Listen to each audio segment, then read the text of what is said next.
Mga idol, mayong gabi. Nalang ko i-share niyo yung istorya ba? O mga ipod ko sa inyong opinion. Kabahin ani ako ang amo ang overtime diri mga idol. Lahi ang lang pamaagi diri mga idol kung mo overtime ka. Kay ang time in nila diri alas 8 sa buntag. Mo out ka break time alas 12 out ka nga mo na sa ka within 60 minutes na sa kabalik then pagkahapon mo lang yapon in out lang yapon ka. Then pag mag overtime ka mga idol, ang gutob sa lang overtime diri alas 2 sa kadlawon. Kay ang ilang gikinahanglan nimo nga nila nga OT hours 42 hours ra within 6 days. Karon mga idol kay sample close payroll sila, open payroll sila sa Saturday. Naarapod na nimo kung OT ka or dili. Basta ang lang gipangayo 42 hours ra gikinahanglan nila. Unya karon mga idol, sama karon atong Saturday nag-OT ko. Ni-out ko alas 8 so na ako 2 ka oras. Niya karon kay Monday man ta karon. OT sa ko karon 8 hours na OT. So na ko 10 hours. Tuesday, Wednesday, Thursday, Friday napay upat ka adlaw nga mo-OT ko. Kanang upat ka adlaw mga idol sa tag 8 hours 36 na siya. 36 plus 10 hours na ko possible 46 hours na tanan. Karon ang ilang ikahanglan mga idol 42 hours naman. So nakoy sobrang 4 hours.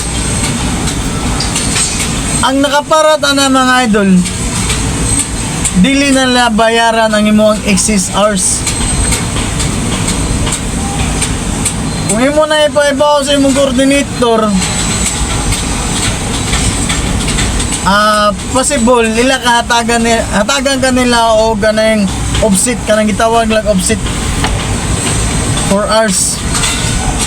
Pero kaniya mo mga idol, ako naman ko sa equipment sa tower crane man go.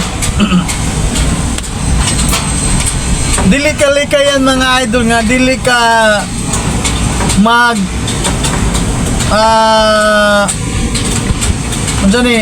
mo out ka alas 2 no. Dili ka likayan mga idol nga dili ka mo balik kung saka sa tower sama na ako karon ako babo sa tower karon. Saka ka balik mga idol kay labi na buhos. Dilim na pwede biyaan mga idol. Kanang buhos, di ba? Pag abot sa alas 2 sa kadlaw mga idol, mo out ka alas 2, mo balik kag saka. Kaya para i-continue ang inyong nasugdan nga buhos. Karon ang pangutana mga idol, kanang excess hours nga gi-continuous nila sama ng buhos. For example, mahuman ang buhos alas 6 sa buntag, alas 3 magkwinta ta kani out naman kag alas 2, alas 3, alas 4, alas 5, alas 6 na kay 4 hours, excess hours. Unya karon wala ka pa time in na og balik ana mga oras sa mga idol sa kadlawon. Ang pangutana kung naay posible mahitabo nimo sa imong pagpanrabaho dire,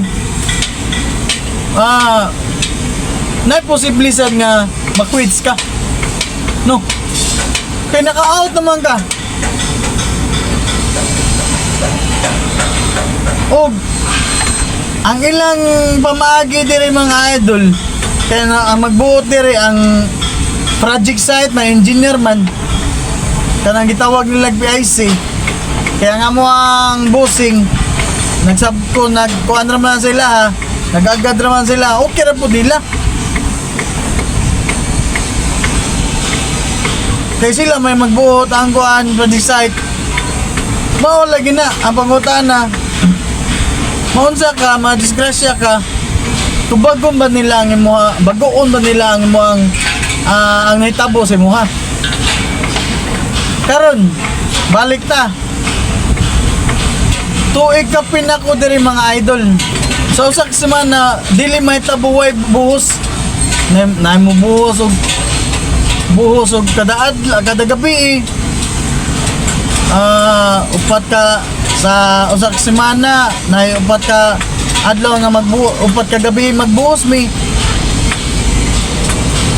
Ang nakaparat pa gyud mga idol, kay kumuout ka alas 2 anang orasa, di na ka mo balik, masuko sila. Kaya nga nung imong gibiyaan ang imong trabaho, ang masuko PIC, project in charge, ang among bossing, ang among coordinator. Akong pangutan ng mga idol, sakto ba nilang ibuhat?